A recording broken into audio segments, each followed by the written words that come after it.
Hello friends, இப்போ நம்ம episode 2 பார்க்கலாம். நம்ம ஹீரோ நாட் வந்து தூக்கத்துலேருந்து முழிக்கிறான். நைட்டு ஒரு பொண்ணு கூட இருந்தோன்னு மட்டும் தான் ஞாபகம் இருக்குது. ஃபேஸே ஞாபகம் இல்லை. ஹீரோயின் ஜி வந்து ஒரு ரெட் கலர் மாஸ்க் போட்டு அவன் கண்ணுக்கு தெரியுறாங்க. ஆனால் இவனுக்கு வந்து ஃபேஸ் தெரியல, இவனுக்கு யாருன்னே கண்டுபிடிக்க முடியல. அப்போது நம்ம ஹீரோ வந்து அந்த மாஸ்க்கை எடுக்க ட்ரை பண்ணுறாரு. அப்போது திடீர்னு அவன் மறைஞ்சு போகிறா. பூமியை நோக்கி ஒரு விண்கல் வந்துட்டு இருக்குன்னு சொல்லிட்டு நியூஸில் போடுறாங்க. விண்கல் அப்படியே டிவியிலேருந்து வந்து நாட் மேலே வந்து விழுது. அவன் அப்படியே மயங்கி விழுந்துடுறான். பார்த்தா அவன் வந்து கனவு கண்டிருக்கான். அடுத்து நம்ம ஹீரோயின் ஜியையும் போனோவையும் காட்டுறாங்க. போனோ சொல்கிறா, யாருக்கு தெரியும் இந்த கம்பெனி சிஇஓவை வந்து இதுக்கெல்லாம் அரெஸ்ட் பண்ணிட்டு போவாங்கன்னு. ஒரு பிரெட் ஜாம் எடுத்துகிட்டு நம்ம ஜிக்கு வந்து சாப்பிட்றதுக்கு கொடுக்குறாங்க. நம்ம ஹீரோயின் ஜியும் அந்த ப்ரெட்டை சாப்பிட போகிறாங்க. அதில் கரெக்டாக ஒரு பல்லி வந்து விழுந்துருச்சு. அவங்க பயந்து போய் கத்திட்டு அதை கீழே போட்டுடுறாங்க. பார்த்தா ஜாம் சைடு வந்து அப்படி கீழே விழுந்துருச்சு. சொல்கிறாங்க, உனக்கு நிஜமாலே அதிர்ஷ்டம் வந்து கம்மியாகிட்டே வருது, வா நம்ம ஃபார்ச்சூன் டெல்லர்கிட்ட போகலாம். அதாவது ஜோசியக்காரி மாதிரி நடக்கிறதெல்லாம் அவங்க சொல்லுவாங்க, அவங்கள்ட்ட போகலாம் அப்படின்னு சொல்லிட்டு போனோ வந்து ஜியை கூப்பிடுறாங்க. இப்போ நம்ம ஜி வந்து சிரிச்சிட்டு அதை நம்பாமல் எனக்காவது அதிர்ஷ்டம் கம்மியாகிறதாதுன்னு சிரிச்சிட்ருக்காங்க அவங்க. நம்ம ஜிக்கு வந்து அடுத்த நாள்லேருந்து எல்லாமே தப்பு தப்பாக நடக்குது. அவங்க சிஸ்டம் ஓப்பன் பண்ணுறாங்க, ஃபுல்லாக கரப்ட் ஆன மாதிரி அப்படி ஃபாஸ்ட்டாக போயிட்டுருக்கு. சாப்பிட போகிறாங்க, அதில் வந்து ஒரு விழுந்துருச்சு. அவங்க வெளியில் கார் எடுக்க வராங்க. காரில் ஃபுல்லாக காக்கா வந்து கக்கா போயிருக்கு. அதையும் அவங்க ட்ரைவ் பண்ணிகிட்டே வந்துட்டுருக்காங்க. பார்த்தா போலீஸ் வந்து அவங்கள நிப்பாட்டுறாங்க. இது வரைக்கும் எனக்கு இப்படி ஆனதே இல்லையான்னு சொல்லிட்டு நம்ம ஹீரோயின் வந்து காரை நிப்பாட்டுறாங்க. போலீஸ் வந்து லைசன்ஸ் கொடு அப்படின்னு சொல்லிட்டு ஜிட்ட கேட்குறாங்க. அவங்களும் லைசன்ஸ் கொடுக்குறாங்க. அதை பார்த்துட்டு இது எக்ஸ்பயர் ஆயிடுச்சு, டைம் முடிஞ்சிருச்சு அப்படின்னு சொல்கிறாங்க. அப்போது நம்ம ஜி வந்து வேறு வழி இல்லாமல் போலீஸ்க்கு வந்து துட்டு கொடுத்து கரெக்ட் பண்ணலான்னு சொல்லிட்டு துட்டை நீட்டுறாங்க. இப்போது போனோவுக்கு கால் பண்ணி சொன்ன மாதிரியே நம்ம ஜோசியக்காரிட்ட போயிடலாம் அப்படின்னு சொல்லிட்டு அழறாங்க. நான் போலீஸ்கிட்ட மாட்டிக்கிட்டேன், எப்படியாவது என்னை வந்து காப்பாற்று அப்படின்னு சொல்லிட்டு நம்ம ஜி வந்து புலம்பிகிட்டு இருக்காங்க ஃபோனில். ஜிட்ட வந்து அந்த போலீஸ் வந்து நீ போலீஸ்டே லஞ்சம் கொடுக்க பார்த்துருக்க, அதனால நாங்கள் உன்னை போலீஸ் ஸ்டேஷன் கூட்டிகிட்டு போகிறோம் அப்படின்னு சொல்லிட்டு அவங்க வந்து திட்டிகிட்டு இருக்காங்க. எப்படி இருந்த பொண்ணு இப்படி ஆயிடுச்சு. அடுத்து நம்ம நாட்டை காட்டுறாங்க.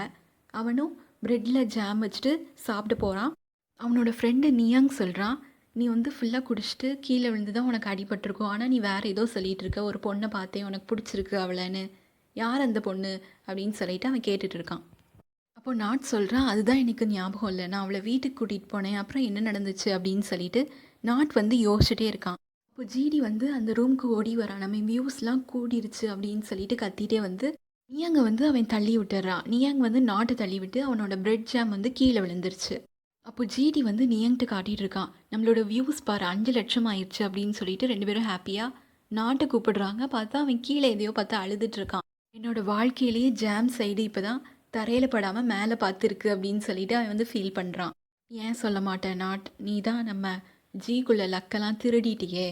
அப்புறம் அவனுக்கு வியூஸ் எல்லாம் காட்டுறாங்க. 3 பேர் ரொம்ப ஹாப்பியாக இருக்காங்க. அடுத்து நம்ம ஜியும் போனோவும் ஒரு ஃபார்ச்சூன் டெல்லர்கிட்ட ஜோசியக்காரிட்ட போகிறாங்க. அவள் வந்து நான் ஒரு மாஸ்டரை கூப்பிடுறேன்னு சொல்லிட்டு ஏதோ அவன் மேலே பேய் புகுந்த மாதிரி பேசிகிட்டு இருக்கா. அப்போது போனோவும் ஜியும் பயப்படுறாங்க அவளை பார்த்துட்டு. அவள் சொல்கிறா, உன்னோட அதிர்ஷ்டத்தை யாரோ ஒருத்தங்க திருடிட்டாங்க அப்படின்னு அவள் சொல்கிறா. அடுத்து நம்ம ஹீரோவோட பாஸ் மிக்ஸை காட்டுறாங்க. அவன் ஒரு கேர்ளை காட்டுறான். இவ பேர் வந்து சாம். இவ தான் உங்கள் சாங் வந்து பாப்புலர் ஆனதுக்கே காரணம், இவ பாடி தான் இந்த சாங் வந்து எல்லாருக்கும் தெரிஞ்சுது அப்படின்னு காட்டுறான். ஒரு நியூ கான்ட்ராக்ட் கொடுக்குறான். அதில் 3 பேரும் ஹாப்பியாக அதில் வந்து சைன் போடுறாங்க. இப்போது இந்த ஹீரோ பேண்டு 3 பேரோட கெட்டப்பே ஃபுல்லாக மாறிடுச்சு. அவங்க பாடுற சாங்ஸ் எல்லாமே ஃபுல்லாக பாப்புலராக போயிட்டுருக்கு. இப்போது நம்ம பாவப்பட்ட ஜியை காட்டுறாங்க. அவங்க 7 ப்ரெட்டில் ஜாம் தடவிட்டு தான் சாப்பிட போகிறாங்க. அது பிஞ்சு கீழே விழுந்துருச்சு. அப்போ டிவியில் வந்து த காமெட்ங்கிற பேண்ட் வந்து இப்போ பாப்புலராக போயிட்டுருக்குன்னு சொல்லிட்டு நாட்டை வந்து இன்டர்வியூ எடுத்துகிட்டு இருக்காங்க. இதை பார்த்தோன்னே நம்ம ஜிக்கு செமையாக கோவம் வருது. என்ன நடந்துச்சுன்னு சொல்லிட்டு அவங்க யோசிச்சு பார்க்குறாங்க. அன்றைக்கி நைட்டை திருடேன் அப்படின்னு சொல்லிட்டு அவங்க கோவமாக சொல்லிகிட்டு இருக்காங்க. அப்போ போனோ வந்து ஜிட்ட கேட்குறாங்க, உனக்கு நல்லா தெரியுமா உன்னோட அதிர்ஷ்டம் வந்து அந்த சிங்கர் நாட்க்கு தான் போயிருக்கா, அது எப்படி போச்சு அப்படின்னு சொல்லிட்டு அவங்க கேட்குறாங்க. அப்போ ஜி சொல்கிறாங்க, ஆமாம் அன்றைக்கி பார்ட்டியில் நாங்கள் மீட் பண்ணோம் அப்படின்னு சொல்லிட்டு முழிச்சிட்ருக்காங்க. அப்போ போனோ சொல்கிறாங்க, உங்கள் 2 பேருக்குள்ளே அன்றைக்கி என்ன ஆச்சு ஒழுங்காக சொல்லு சொல்லு அப்படின்னு கேட்டுட்ருக்காங்க அவங்க. அப்போது ஜி வந்து சமாளிக்கிறாங்க, அதெல்லாம் எனக்கு தெரியல, எப்படியோ எனக்குள்ள அதிர்ஷ்டம் வந்து அவனுக்கு போயிடுச்சு அப்படின்னு சொல்லி அவங்க சமாளிச்சிடுறாங்க. அடுத்து நம்ம ஜி வந்து அவங்களோட கம்பெனியில் மிஸ்டர் புட்ங்கிற ஒருத்தனை வந்து நீ மணி போடு அப்படின்னு சொல்லிட்டு கேட்டுகிட்டே இருப்பாங்கல்ல, அவனை மீட் பண்ணுறாங்க. அவன் சொல்கிறான், நான் போட்ட மணி ஃபுல்லாத்தையும் நான் எடுக்க போகிறேன் அப்படின்னு சொல்கிறான். அப்போது நம்ம ஜி வந்து இன்னும் ஒரே ஒரு சான்ஸ் எனக்கு கொடு அப்படின்னு சொல்லிட்டு கேட்குறாங்க. அதுக்கு அவன் சொல்கிறான், நம்ம 2 பேரும் பிரிஞ்சிடலாம் அப்படின்னு சொல்கிறான். அப்போ நம்ம ஹீரோயின் ஜி சொல்கிறாங்க, நீ இனிமேல் என்கிட்ட அமௌண்ட் போட மாட்டேன்னு தெரியும் அப்படின்னு சொல்லிட்டு அவங்க கத்துறாங்க. நான் எப்படா உன்னை லவ் பண்ணுறேன்னு சொல்லிட்டு நான் ஒத்துக்கிட்டேன் அப்படின்னு சொல்லிட்டு கோவமாக அவங்க திட்டிட்டு போயிடுறாங்க. இப்போ போனோ வந்து ஜியை திட்டுறாங்க, நீ எதுக்கு அவன்கிட்ட அப்படி பேசின, அவன் தான் நம்ம கம்பெனியில் வந்து நிறைய அமௌண்ட் போடுறவன், அவன்கிட்ட எப்படி நீ பேசலாம் அப்படின்னு சொல்லிட்டு போனோ வந்து கேட்குறா. அதுக்கு ஜி சொல்கிறா, எனக்கு போன அதிர்ஷ்டம்லாம் எனக்கு திருப்பியும் வேணும், நானே எனக்கு குழி பறிச்சுக்கிட்டேன் அப்படின்னு சொல்லிட்டு அவள் புலம்பிகிட்டு இருக்கா. அதுக்கடுத்து த காமெட் அந்த ஹீரோவோட பேண்ட் 3 பேரும் இன்டர்வியூ கொடுத்துட்ருக்காங்க டிவிக்கு. அப்போது அவங்களோட பாஸ் வந்து மிக்ஸ் வரான். மிக்ஸ் சொல்கிறான், உங்களோட பாட்டை வந்து சாம்ங்கிறவ தான் பாப்புலர் ஆக்கலாம், நீங்கள் வந்து அவளை போய் பார்க்கணும் அப்படின்னு அவன் சொல்கிறான். அப்போது நியங் சொல்கிறான், நான்லாம் அங்கே போகல அப்படின்னு சொல்லிட்டு அவன் கிளம்பிடுறான். இப்போது ஜிடி நாட் மிக்ஸ் 3 பேரும் சேர்ந்து சாமை வந்து மீட் பண்ண போகிறாங்க. சாம் வந்து ஒரு சீனுக்கு வந்து ஆக்ட் பண்ணிகிட்டு இருக்கா. அப்போது ஜிடி வந்து சாமை பார்த்துட்டு வலிஞ்சிட்டு கையை ஆட்டிகிட்டு இருக்கான். இதை மிக்ஸ் பார்த்துட்டு கடுப்பாரான் அவனோட பாஸ் வந்து, நீ போய் காஃபி வாங்கிட்டு வா சாம்க்கு அப்படின்னு சொல்லிட்டு அவனை வந்து அனுப்புகிறான். அப்போ மிக்ஸ் வந்து நாட்டை கேட்குறான், சாம் அழகாக இருக்காளா அப்படின்னு சொல்லிட்டு கேட்குறான். அப்போ நாட் சொல்கிறான், சாம் வந்து க்யூட்டாக இருக்கா அப்படின்னு சொல்கிறான். அவன் வந்து ஆக்ட் பண்ணிகிட்டு இருக்கான். அங்கே வச்சுருக்க ஒரு லைட் ஸ்டாண்டு வந்து ஸ்லிப் ஆகி அவன் மேலே வந்து விழ பார்க்குது. அப்போ நாட் போய் சாமை காப்பாற்றி 2 பேரும் கீழே விழுறாங்க. இப்போ சாம் வந்து வந்துட்டுருக்கா. ஜிடி வந்து அவளுக்கு காஃபி கொடுத்துட்டு பேச வரான். அவள் தேங்க்ஸ்ன்னு சொல்லிட்டு அவள் கிளம்பிடுறா. ஓ, நீ என்னை பார்த்து வெக்கப்படுறியா அப்படின்னு சொல்லிட்டு ஜிடி வந்து காமெடி பண்ணிகிட்டு இருக்கான். இப்போ சாம் வந்து நாட்டை மீட் பண்ணுறா, தேங்க்ஸ் சொல்கிறா என்னை காப்பாற்றினதுக்கு. அப்போ 2 பேர் பேசிகிட்டு இருக்காங்க. தூரத்தில் இருந்து மிக்ஸும் அந்த சாமோட அசிஸ்டண்ட் ஒருத்தனும் பார்த்துட்டு இவங்க 2 பேரும் சேர்ந்து நல்லா இருக்காங்கல்ல அப்படின்னு சொல்லிட்டு பேசிகிட்டு இருக்காங்க. இப்போ ஜி வந்து ஜோசியக்காரியை மீட் பண்ணுறா. அவள் சொல்கிறா, உனக்கும் நாட்கும் தலைவிதி வந்து எப்போவும் சேர்ந்து இருக்கணும், முந்தின காலத்துலேயும் நீங்கள் ஒருத்தருக்கு ஒருத்தர் பார்க்குற மாதிரி தான் விதி எழுதியிருக்குன்னு சொல்லிட்டு நமக்கு ஃப்ளாஷ்பேக் முந்தின காலத்தில் காட்டுறாங்க. அப்போது நாட் வந்து அதிர்ஷ்டத்தோடு பிறந்திருக்கான். ஜியை வந்து அவன் போட்டு அடிக்கிறான்.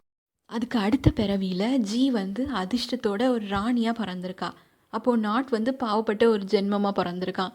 நீ எதுக்கு பார்த்தேன்னு சொல்லிட்டு ஜி வந்து நாட்டை கேட்குறா. நான் உன்னை லவ் பண்ணுறேன், அதனால தான் நான் உனக்கு தெரியாமல் பார்த்தேன் அப்படின்னு சொல்லிட்டு அவன் சொல்கிறான்.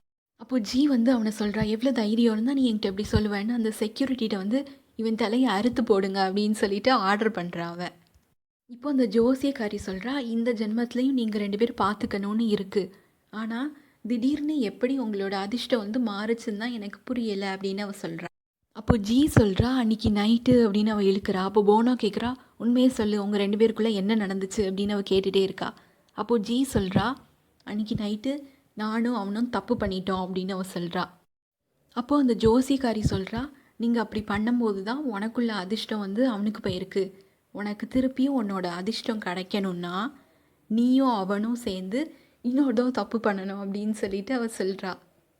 அப்போ ஜியும் போனவும் என்னது அப்படின்னு ஷாக்காய் பார்த்துட்ருக்காங்க. அடுத்த சீன் நம்ம மிக்ஸ் பாஸ் இருக்கான்ல, அவன் வந்து நாட்டை சொல்கிறான், நீ வந்து சாமை பற்றி என்ன நினைக்கிற, அவளை பற்றி யோசி அப்படின்னு சொல்லிட்டு அவன் போகிறான். நாட் வந்து அன்றைக்கி நைட்டு நான் ஒருத்தி கூட இருந்தேன்ல, அவன் யார் அப்படின்னு சொல்லிட்டு யோசிச்சுட்டு இருக்கான். அவனுக்கு வந்து ஃபேஸே ஞாபகம் இல்லை, அவள் எப்படி இருப்பானே அவனுக்கு ஞாபகம் வர மாட்டேங்குது. அதுக்கடுத்து நம்ம ஜி வந்து போனோட்ட புலம்பிகிட்டு இருக்காங்க, நான் எப்படி இந்த நாட்டை போய் திருப்பியும் பண்ணணும்னு சொல்லிட்டு அவன்கிட்ட கேட்குறது அப்படின்னு அவள் புலம்பிகிட்டு இருக்கா. அப்போ போனோ வந்து அவளை திட்டுறான், உனக்கு இது தேவைதான், நீ எப்படி ஃபஸ்ட் டைம் அவனை பார்த்தோன்னே அவன் கூட நீ தப்பு பண்ணுவ, உனக்கு இது தேவைதான் அப்படின்னு சொல்லிட்டு போனோ வந்து திட்டுறா. அப்போ போனோ வந்து மொபைலை காட்டுறா ஜிகிட்ட, நம்ம அவனை மீட் பண்ணுறதே கஷ்டம்னு நினைக்கிறேன்னு சொல்லிட்டு காட்டுறா. பார்த்தா நாட் வந்து ட்ரெண்டிங்கில் போயிட்டுருக்கான். அவன் வந்து இப்போ ரொம்ப பாப்புலர் ஆகிட்டான், அவனை மீட் பண்ணுறதே கஷ்டம் அப்படின்னு சொல்லிட்டு போனோ சொல்கிறா. அப்போ ஜி வந்து மொபைலில் நாட்டோட இன்டர்வியூவை பார்க்குறான். நாட் சொல்லியிருக்கான், நான் பார்ட்டியில் ஒருத்தையை நான் மீட் பண்ணேன், அவன் மேலே நான் லவ்வில் விழுந்துட்டேன், அவள் ஃபேஸ் பேர் எதுவுமே எனக்கு ஞாபகம் இல்லை அப்படின்னு சொல்லிட்டு நம்ம ஜியை தான் அவன் சொல்லியிருக்கான். இப்போ ஜி போனோட்ட கேட்குறா, நீ தான் எனக்கு எப்படியாவது ஹெல்ப் பண்ணணும் அப்படின்னு சொல்லிட்டு அவள் கேட்குறா. இப்போ நம்ம ஜியும் போனோவும் மிக்ஸை மீட் பண்ண போகிறாங்க. வந்து நாட்டோட பாஸ். அப்போ போனோ வந்து மிக்ஸ்ட்டை கேட்குறா, எங்களுக்கு வந்து நாட்டோட ஷோக்கு போக ஒரு டிக்கெட் வேணும் அப்படின்னு சொல்லிட்டு கேட்குறா. அதுக்கு மிக்ஸ் கேட்குறா, எதுக்கு உனக்கு வேணும் அப்படின்னு சொல்லிட்டு கேட்குறா. அதுக்கு போனோ சொல்கிறா, நாட்டோட பேண்ட்னா ஜிக்கு ரொம்ப பிடிக்கும், அவள் வந்து ஃபேன், அவளுக்கு வேணும் அப்படின்னு அவள் கேட்குறா. அப்போ மிக்ஸ் சொல்கிறா, நான் இப்போ ஒரு நம்பர் எழுதுவேன், நான் என்ன நம்பர் எழுதியிருக்கேன்னு சொல்லிட்டு நீ வந்து இப்போ கரெக்டாக கண்டுபிடிக்கணும், அப்போ தான் நான் தருவேன்னு மிக்ஸ் வந்து ஜிகிட்ட சொல்கிறான். அப்போ போனோ சொல்றா, "இதெல்லாம் எப்படி கண்டுபிடிக்க முடியும்? ப்ளீஸ் அவளுக்கு குடேன்" அப்படின்னு சொல்லிட்டு அவ வந்து ஐஸ் வச்சுட்ருக்கா கைய புடிச்சுட்டு. அப்போ மிக் சொல்றான், "சரி நான் ஒரு நம்பர் எழுதியிருக்கேன்ல, அத தவிர நீ எந்த நம்பர்னாலும் சொல்லலாம்" அப்படின்னு அவன் கேட்குறான். அப்போ ஜி வந்து 3ன்னு கெஸ் பண்றா. பார்த்தா அவன் எழுதியிருக்க நம்பர் வந்து 3. அப்போ மிக் சொல்றான், "உனக்கெல்லாம் டிக்கெட்லாம் கிடையாது போ" அப்படின்னு சொல்லிட்டு அவன் சொல்றான். இப்போ ஜி வந்து அழற மாரி நடிக்கிறா. "எனக்கு கண்டிப்பா அந்த டிக்கெட் வேணும் குடு" அப்படின்னு சொல்லிட்டு அவ வந்து அழற மாரி நடிச்சிட்டு இருக்கா. இதுக்கு மிக் சொல்றா, "நீ என்ன பத்தி போனோட்ட எப்ப பார்த்தாலும் நீ தப்பு தப்பா சொல்லிட்டு இருக்க. இப்போ நீ என்கிட்ட வந்து கெஞ்சுறியா? உனக்கெல்லாம் நான் டிக்கெட் தர மாட்டேன்" அப்படின்னு சொல்லிட்டு மிக் சொல்றான். அப்போ போனோ வந்து மிக்ஸ மிரட்டுறா. "நீ மட்டும் இப்போ அவளுக்கு டிக்கெட் குடுக்கலன்னு வச்சுக்கோயேன், நான் இனிமே உன்ன பார்க்கவே மாட்டேன்" அப்படின்னு அவ சொல்றா. அப்போ மிக்ஸ் வந்து வேற வழி இல்லாம, "ஓகே நான் தரேன்" அப்படின்னு சொல்றான். இப்போ போனோவும் ஜியும் சிரிச்சுட்டு இருக்காங்க. இப்போ ஜி வந்து வீட்ல இருக்கா. நாளைக்கு எப்படியும் நான் அந்த மியூசிக் ஷோ போயிட்டு நான் நாளைக்கு எப்படியும் நான் முடிச்சிருவேன் அப்படின்னு சொல்லிட்டு, எந்த கலர் நாளைக்கு எனக்கு ராசி ரெட்டு, எந்த கலர் ராசியே இல்ல பிளாக்கு, அத கொண்டு போகக்கூடாதுன்னு சொல்லிட்டு மேட்சுக்கு மேட்சா ட்ரெஸ், ஹேண்ட்பேக்லாம் அவ எடுத்து வைக்கிறா. அப்போ 10 மணிக்கு அலாரம் வச்சுட்டு அவள் தூங்க ஆரம்பிச்சிடுறா. சார்ஜ் போட்டிருக்கு. அப்போது அது ஸ்பார்க் ஆகி அந்த சார்ஜ் வந்து கட் ஆயிருச்சு. அப்போது பேட்ரி லோவாகி அவள் மொபைலே ஸ்விட்ச் ஆஃப் ஆயிருச்சு. அடுத்த நாள் வந்து ஜியோட அம்மா வராங்க. "நாங்கள் வந்துட்டோம் வீட்டுக்கு" அப்படின்னு சொல்லிட்டு, "நீ இன்னும் என்ன தூங்கிட்டு இருக்க? மத்தியானம் ஆயிடுச்சு" அப்படின்னு சொல்கிறாங்க. அப்போ ஜி ஷாக் ஆகி டைமை பார்க்குறா. பார்த்தா 12 மணி ஆயிடுச்சு. என்னோட அலாரம் எதுக்கு அடிக்கலன்னு சொல்லிட்டு ஃபாஸ்ட்டாக ஓடி போய் கிளம்புறா. பார்த்தா தப்பாக எந்த கலர் எடுக்கக்கூடாதோ பிளாக் ஹேண்ட்பேக்கை எடுத்துகிட்டு அவள் போகிறா. அந்த ஷோக்கு அவள் பைக்கில் போய் இறங்குறா. அப்போ நம்ம நியங் இருக்கான்ல, அவன் வந்து அவள் இறங்குறத பார்க்குறான். அவள் பேக்கில் வந்து அமௌண்ட் இருக்கான்னு சொல்லிட்டு தேடிட்டு இருக்கா. பார்த்தா அவள் ரெட் பேக்கில் தான் எல்லாம் எடுத்து வச்சுருந்தா. மறந்து மாற்றி தூக்கிட்டு வந்திருக்கா. அப்போது நம்ம ஜி வந்து என்கிட்ட துட்டு இல்லை, என்கிட்ட ஸ்டாம்ப்பு தான் இருக்குது, அதை வச்சுக்கோ அப்படின்னு சொல்லிட்டு அந்த பைக்கில் ட்ராப் பண்ணவனுக்கு வந்து கொடுக்குறா. அப்போ நியங் வந்து இதை பார்த்துட்டு சிரிச்சிட்டு இருக்கான். அப்போ நம்ம ஜி வந்து உள்ளே போயிட்டுருக்காங்க. அங்கே ஃபேன்ஸ்லாம் எல்லாரும் கத்திட்டு இருக்காங்க இந்த 3 பாய்ஸ்க்காக. ரூமில் வந்து இந்த 3 பேரும் ரெடி ஆகிட்டு இருக்காங்க. நாட் வந்து ரொம்ப டென்ஷனாக இருக்கான். அப்போ நியாங் சொல்கிறான், "நீ எதுக்கு இவ்வளோ டென்ஷனாக இருக்க?" அப்படின்னு சொல்லிட்டு கேட்குறான். அப்போது நாட் சொல்கிறான், "நான் இவ்வளோ க்ரௌடில் இது வரைக்கும் நான் சாங்லாம் பாடினதே இல்லை, எனக்கு பயமாக இருக்குது" அப்படின்னு அவன் சொல்கிறான். அப்போ நியங் சொல்கிறான், "உனக்கு தெரிஞ்சது மட்டும் நீ பண்ணு" அப்படின்னு சொல்லிட்டு ஒரு கூல் ட்ரிங்க்ஸ் பாட்டிலை வந்து கொடுக்குறான். இதை குடி சரியாயிரும்னு. அப்போ நம்ம நாட் வந்து இதை ஃபுல்லாத்தையும் குடிச்சிடுறாரு. "எனக்கு சுசு வருது" அப்படின்னு சொல்லிட்டு பாத்ரூமுக்கு போகிறாரு. அந்த பாத்ரூமில் வந்து நம்ம ஜி வந்து நாட்டை நம்ம எப்படி பேசணும் அப்படின்னு சொல்லிட்டு ப்ராக்டிஸ் பண்ணிகிட்டு இருக்காங்க. அப்போ நம்ம நாட் வந்து டோரை ஓப்பன் பண்ணுறாரு. உள்ளே ஒரு கேர்ள் இருக்கிறத பார்த்துட்டு இது வந்து மென்ஸ் ரூம் அப்படின்னு சொல்லிட்டு அவர் போயிட்டுருக்காரு. அப்போ நம்ம ஜி வந்து நாட்டை சொல்கிறா, "நான் வந்து இன்டர்வியூ பார்த்தேன். நம்ம 2 பேரும் பார்ட்டியில் மீட் பண்ணிவிட்டு நான் உங்கள் வீட்டில் வந்து சொல்லாமலே நான் கிளம்பிட்டேன்" அப்படின்னு அவள் சொல்லிகிட்டு இருக்கா ஃபாஸ்ட்டாக. அப்போ நாட் கேட்குறான், "நீ என்ன சொல்கிற? நான் பார்ட்டியில் மீட் பண்ண பொண்ணு நீ தான் சொல்கிறியா?" அப்படின்னு அவன் கேட்குறான். அப்போது நம்ம ஜி வந்து ஆமாம் அப்படின்னு அவ சொல்கிறா. அப்போ நம்ம நாட் வந்து யோசிச்சுட்டு இருக்காரு. அவருக்கு வந்து மாஸ்க் போட்ட ஒரு பொண்ணு தான் ஞாபகம் இருக்குது. இப்படி பக்கத்துலேயே வந்து உத்து பார்த்துட்ருக்கான் அவன். அப்போது ஜி கேட்குறா, "உனக்கு என்ன ஞாபகம் வந்துடுச்சா?" அப்படின்னு சொல்லிட்டு அவள் கேட்குறா. அப்போது நாட் வந்து ஜிக்கு ஃபேஸ் பக்கத்தில் க்ளோஸாக வந்துட்டு அவன் வந்து ஸ்மைல் பண்ணுறான். அப்போ நம்ம ஜியும் ஸ்மைல் பண்ணுறாங்க. நம்ம நாட்க்கு நிஜமாலே இவ யாருன்னு ஞாபகம் வந்துடுச்சா? அதை நம்ம எபிசோட் 3ல் பார்க்கலாம். பாய்.